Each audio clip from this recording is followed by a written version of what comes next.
not sure what the question is. I have met Right. I have met people who profess to be true Buddhists who will tell you that Buddhism is the only answer. Right. But what they maybe mean is that to be a Buddhist, in terms of path to enlightenment, is someone who has the wisdom of emptiness and develops bodhicitta. That's what it really means to be a Buddhist. So remember, Buddhist is just a label. Sure. It's not me or arguing. Sure. There's no Sure. lack of Buddhists. There's what? There's no lack of Buddhists. Sure. Some of them teach here in Israel. Sure, sure. Who will tell you, Yeah. some of them from Tibetan tradition, Right. that going along this path, Right. in Tibetan manner, Right. is the only way. There is no sudden enlightenment. They follow Right. the contrary to what I believe the Dalai Lama said, that once he saw compassion in other religions, that he understood that there were other paths. Sure, sure. Not everybody seems to ascribe to that. Now, in order to proceed along the path, Sure. you need to believe fully in that path. Right. But what I'm saying is that part, what we're saying and seeing in the Heart Sutra is that the Buddhist assertion is that path, for it to be enabling us to achieve enlightenment, must contain the wisdom of emptiness and the aspiration of bodhicitta. What words we use to describe those elements is irrelevant, but those two elements are essential. I mean, that's what's basically being said here. I mean, the Heart Sutra doesn't say to achieve enlightenment you need to be a Buddhist. It says, in fact, to achieve enlightenment you need the perfection of wisdom. So what I'm saying is that, of course, people interpret things in many ways, but this is what my understanding is, that as the Heart Sutra says, to achieve enlightenment you need perfection of wisdom. You need wisdom of emptiness, you need bodhicitta. Does it say you have to become a Buddhist? No. But what I'm suggesting is that other people who say you have to be a Buddhist may be basing that on their understanding of what other traditions they see, and maybe they don't see the wisdom of emptiness and bodhicitta anywhere else in another tradition. And so based on that, they're coming to the conclusion the only tradition that they see in the world today that have these two elements is Buddhism. Therefore, the conclusion they come to is that therefore you need to be a Buddhist, because the only tradition they see that has these elements is Buddhism. Whether that's the case, I don't know. If you look at the Heart Sutra itself, the Heart Sutra is asserting and negating. Is what, sorry? Asserting and negating. Asserting and negating. But it says has substance and does not have substance. What do you mean? It's mentioning the 5 aggregates that have substance and don't have substance. It mentions the 12 I don't think it says ever that it has substance. Well, maybe that's a translation of a different language. But Right. How would you translate that? What do you mean by substance? Do you mean do they exist? Yes. They Yeah. exist and But they don't- substance for me is a loaded word. It means somehow they have their own unique nature. Right. So that's often how the word substance is used. So They exist, but they don't inherently exist. I fully agree. Sure. It does mention only these 3 paths. Nowhere does it say any other path to achieve wisdom would be is valid. It says therefore. No, Okay. I don't think so. I mean, it's just presenting a way to achieve enlightenment. I don't think anywhere in these teachings it says that you have to be a Buddhist to achieve enlightenment. I like that. Yeah, I mean, I've never seen that. I mean, what I've seen a lot, and we see it here, is if you want to achieve enlightenment, you need wisdom of emptiness, you need bodhicitta. That's what it says. So that's my understanding. Yeah.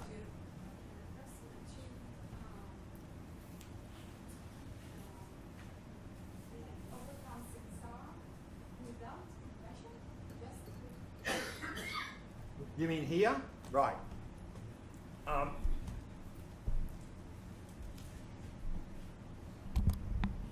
To overcome samsara, we need the wisdom. And we're saying here the wisdom of emptiness. But remember, when we realize emptiness, we realize there's no boundary between us and anything else. So when we realize emptiness directly, the expression of that, the natural expression of that, is loving kindness and compassion for all sentient beings. So if we realize the wisdom of emptiness, and we, to overcome samsara, to strive for nirvana, with that comes compassion. Must do. There's no way we can achieve nirvana without compassion. Impossible. That's why I put in brackets bodhicitta here, because to overcome nirvana, we need the compassion wing, but we need that developed at the level of bodhicitta. That's what I was trying to indicate here. Yeah. So bodhicitta is a sort of the next step or level of the compassion wing. Here we're talking in general, of course, just having loving kindness and compassion for all sentient beings. But to overcome nirvana, we need to take that to another level. We need to bring it to the level of bodhicitta. Okay, I need to continue on because we're running out of time. So let's look at the next section of the Heart Sutra.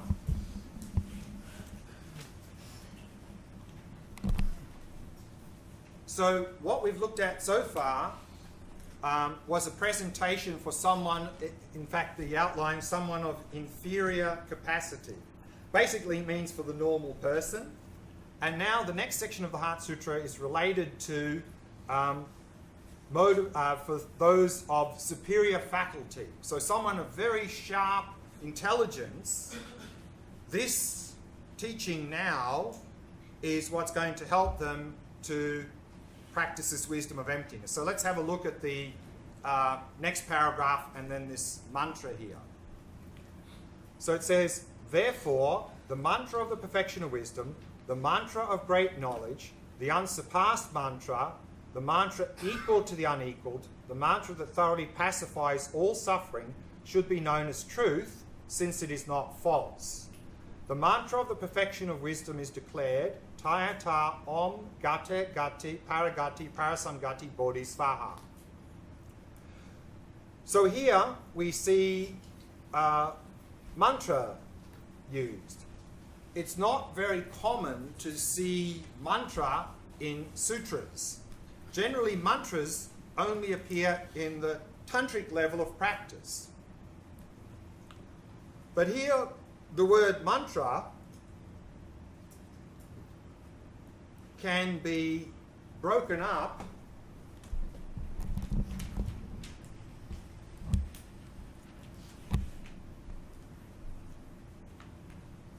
into two parts. Man meaning mind, tra means to protect.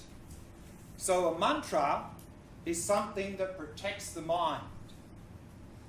And so here, the wisdom of emptiness is being called a mantra, because the wisdom of emptiness protects the mind from mental afflictions and suffering.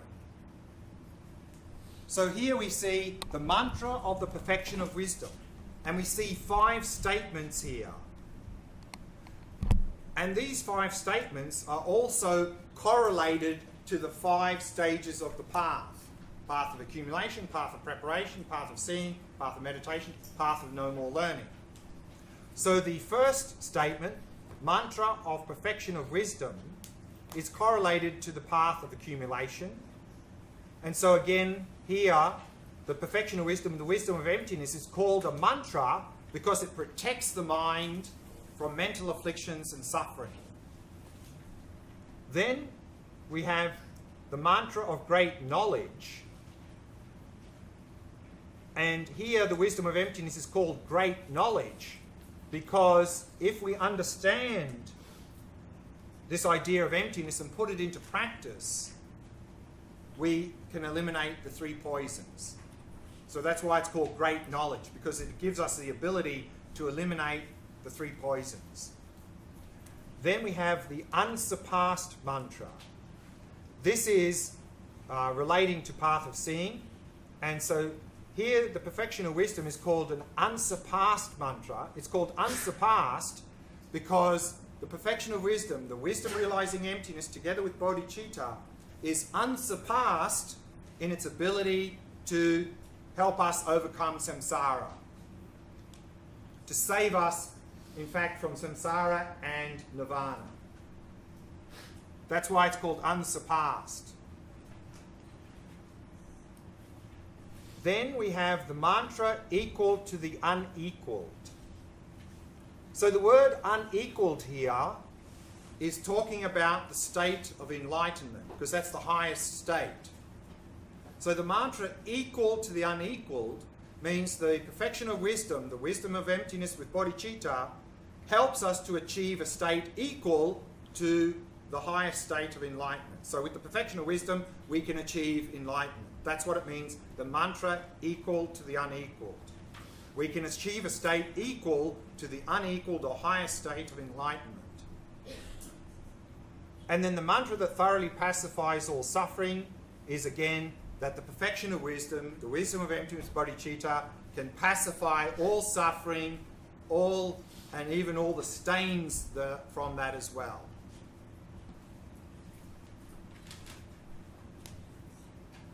And then following then it says, should be known as truth since it is not false.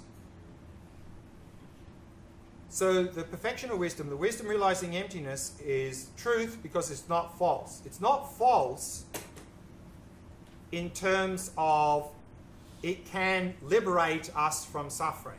It's not deceptive in that it's claiming to be able to do something and it can't do that. So it's true in that it can help us to eliminate suffering and go beyond samsara. And then it says the mantra of the perfection of wisdom is declared, and then we have the mantra Tayata Om Gate Gati Paragati Parasamgati Bodhi Svaha.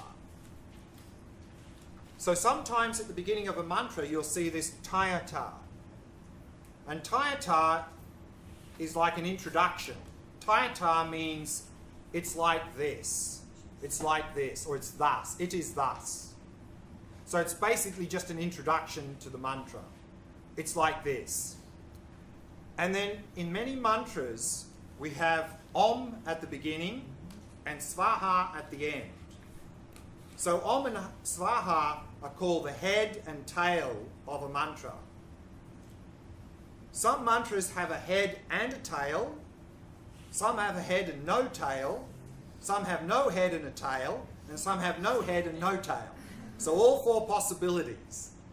Here we have a tail and the Om is in brackets, which means in some versions here you see the Om, in some others you don't. The Om has, I think, about limitless meanings. And Om is made up of 3 syllables, A, U, Ma. And so A, U, Ma is representing body, speech, and mind. And so here in the Heart Sutra, and often the case, when we see Om at the beginning, it's representing the body, speech, and mind of the person. In particular here, it's representing body, speech, and mind of the person who is wanting to strive for enlightenment. So what should that person do who wants to achieve enlightenment? They need to gate. Gate means go. Go. So this first gate is correlated with path of accumulation. For someone of sharp intelligence, the instruction is simply go. Means enter the path of accumulation. That's the instruction. The next instruction they get is another gate. Means go again. So this means now go to the path of preparation. Move on. The next instruction they get is paragate. Para means beyond. Gate means go. So paragati means go beyond. means go beyond being an ordinary person, become an Arya, and achieve nirvana. So that means it's path of seeing. Because on path of seeing, we go beyond being an ordinary person, we become an Arya, we've realized emptiness directly. So paragati is meaning go to the path of seeing. Then we have the next instruction is parasamgate. Sam is an intensifier. So parasamgate means go totally beyond. So therefore, on the path of meditation, we go totally beyond samsara, achieve nirvana, and we even go beyond nirvana to achieve enlightenment. So parasamgati means enter the path of meditation so you can go totally beyond. And then the fifth statement, the fifth word here is bodhi, which is enlightenment, which is corresponding to the path of no more learning, means now achieve enlightenment. And svaha is, as I said, the tail of the mantra, the ending of the mantra. And here, svaha can also mean like build the foundation to do all of that. So it seems like this is the instruction for someone of sharp faculty. So maybe I'm not sharp faculty. I don't get so much from those few words. But this is what the mantra, how the mantra is often explained. Any question about that before we take a tea break? The starting point of this whole mantra is given to monks and bodhisattvas, right? Say again, I didn't catch. The mantra is taught, yeah? He taught the mantra to monks and to bodhisattvas, right? Which are not at our starting point. They're, more advanced on the path to begin with. And then you say, okay, for those that are even more advanced than that, isn't that right? Well, here, and this is the way this is normally interpreted, particularly I think in the Tibetan traditions, is that this section here is for those of sharp faculty, that they don't need a very extensive explanation. And it could be, like you said, it's someone who's already have some sort of understanding of something and they just need a few words to sort of give them the nudge along. But yeah, so maybe we need a bit more than that though, perhaps. Might be the case. I ask this question seriously. Sure.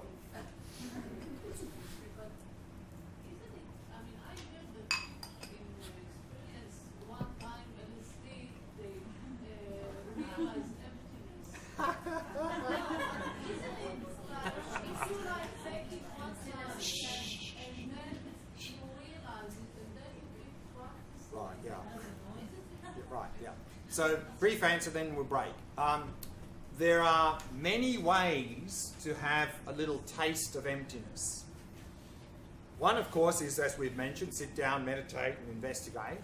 That's probably a more, what's the word I'm looking for, a more certain way of coming to a valid experience, because we're following a clear method. But sometimes people come to an experience which may or may not be something like emptiness through other ways, usually through some sort of external stimulus. It could be walking out in the nature and then they have this sort of oneness experience with nature. So that can be maybe a little taste of emptiness. There's no boundary, there's a oneness experience.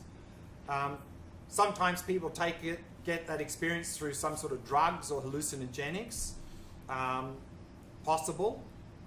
But again, if we have that experience through nature or some other stimulus, it's a stimulus-based experience which may or may not be valid. So it's easy, of course, particularly in hallucinogenic type experiences, to have some sort of grand fantasy about what we experienced. But certainly through that method, you could have an experience that is at least approximating an experience of emptiness. But then, of course, as you said, the thing would be to then use that to inspire you to develop that in a more stable, methodical, helpful way. Because often these drugs and stuff are not so reliable, and also they can also damage the body and the brain and so forth. And so. No, but just to understand Sure. it one time and Sure. then you practice it. Sure. Yeah. I mean, I've talked to quite a number of people. I've talked to quite a number of people who've come in through the drug method. Particularly these days, ayahuasca seems to be very popular. But of course, I've talked to a number of people who've had very bad experiences on it as well. So it's not a guaranteed way. So it's not really to be recommended. But I mean, particularly one man who was following a shaman in Peru for quite some years, and then at some point he realized this is not getting me any further, and he sort of abandoned that, and then he came to Dharamsala to look for a more stable and better way to go further, you know. So, and that's, I think, what I find is that people have this experience, and then they understand that, well, let's see if we can pursue that in a better, more constructive and stable and better way, and then they often find them way to Buddhism and other traditions as well to pursue that further. Because here we're talking about an experience of emptiness that doesn't require some sort of substance or stimulus. We're talking about developing and generating it ourselves, and of course once we've generated it we can keep doing that without, of course, damaging the body. No? Okay, let's break. 3 o'clock we're coming back, and then I think we're having Leora to give a talk. When she's finished that, we've got an hour schedule, but it may be quicker. As soon as she's finished that, I'll come back and then finish the last session. So definitely by 5 o'clock be finished, maybe even a bit before.